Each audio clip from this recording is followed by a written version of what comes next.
Just last night, the Federal Bureau of Prisons announced that the first federal inmate has tested positive for COVID-19. According to the agency, the inmate remains in isolation at the Metropolitan Detention Center in Brooklyn, and other inmates he was housed with are being quarantined as well. With me now is Patrice Cullors. She's the founder and chair of Reform LA Jails and co-founder of Black Lives Matter. And MSNBC correspondent Tremaine Lee is also the host of NBC's Into America podcast. Thank you both so much for being with us. Patrice, what's the core concern for prisoners at a time when you have a pandemic sweeping through this country?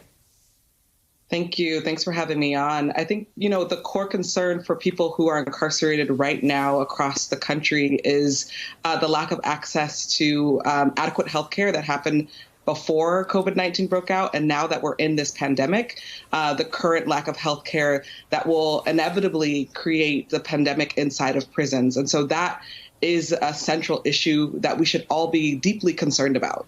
Patrice, you spoke with a woman whose brother is serving a 28-year sentence at a prison in Delano, California. What is her primary concern?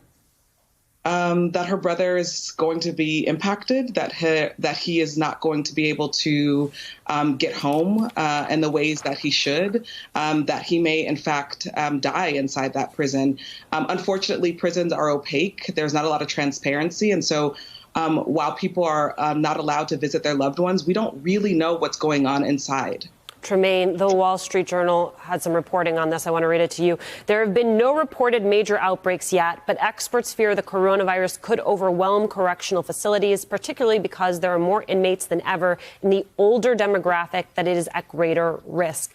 Is our prison system equipped to handle an outbreak?